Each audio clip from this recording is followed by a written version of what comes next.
दोस्तों ज़ारा को सरमद की मोहब्बत का एहसास हो चुका होता है। चंद दिनों में वो जान जाती है कि वो सरमद के बगैर बिल्कुल नहीं रह पा रही। ज़ारा बार बार सरमद को कॉल करती है कि सरमद मैं अकेला महसूस कर रही हूँ, आप प्लीज़ वापस कराची आ जाओ। सरमद उसकी किसी बात का जवाब नहीं देता और सोचता है कि मैं अभी ज़ारा को मेरी कदर नहीं हुई, अभी तक ज़ारा के दिल में मेरे लिए तड़प पैदा होगी तभी तो वो मेरी बातों को समझ पाएगी। ज़ारा सरमद को बहुत मिस कर रही होती है। फिर ज़ारा एक दिन सरमद को आई लव यू लिख कर मैसेज कर देती है।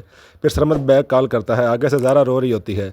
सरमद से कहती है जब से तुम गए हो मैं अकेली रह गई हूँ, सरमद प्लीज़ वापस कराची आ जाओ, क्योंकि ज़ारा अब अपनी मोहब्बत यानी आदिल को पूरी तरह निकाल चुकी होती है और ज़ारा के दिल में आदिल के लिए नफ़रत पैदा हो चुकी होती है। वो ऐसा इसलिए कर रही होती है ताकि आदिल सारा का हो जाए और उसकी कदर जान ले, उससे शादी कर ले।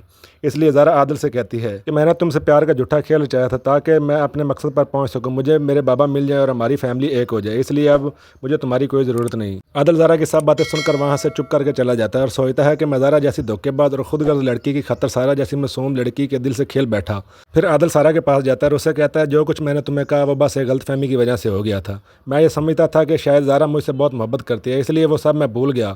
आगे से सारा कहती है आप जानते थे ना मैं आपसे बहुत मोहब्बत करती हूँ, फिर अब कैसे ये सब ज़ारा के बारे में सोच सकते हैं। ज़ारा ने मुझे खुद बताया था कि वो सरमद से मोहब्बत करती है, आपसे नहीं। आदिल सारा का हाथ पकड़ लेता है और उसे कहता है सारा मुझे माफ़ कर दो, तुम बहुत अच्छी हो, मैंने तुम्हें समझने में बहुत देर कर दी। सारा और आदिल के दरमियान सब नॉर्मल हो जाता है। उधर सरमद भी ज़ारा को मैसेज का जवाब देता है कि मैं भी तुमसे मोहब्बत करता हूँ। सरमद अपने वालिदैन को लेकर कराची आ जाता है अपनी और ज़ारा के रिश्ते की बात करने के लिए। सरमद और ज़ारा का रिश्ता भी आदिल और सारा की तरह तय पाता है। मज़र अपनी दोनों बेटियों की शादी इसी हफ्ते करने का फैसला कर लेता है। शादी की तैयारियां शुरू हो जाती हैं। सरमद और ज़ारा की तरह आदिल और सारा भी बहुत खुश होते हैं।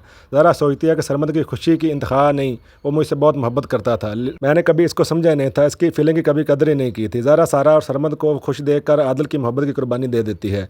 आदिल ज़ारा के सामने सारा के साथ अपनी खुशी जाहिर करता है ताकि ज़ारा को यकीन ही हो जाए कि अगर उसने उसे ठुकरा दिया तो वो कभी कमज़ोर नहीं हुआ, सारा की मोहब्बत उसे मिल गई और उसके लिए ये काफ़ी है। सब बहुत खुश होते हैं। दोस्तों वीडियो अच्छी लगी हो तो लाइक कर देना, साथ में चैनल को सब्सक्राइब कर दें।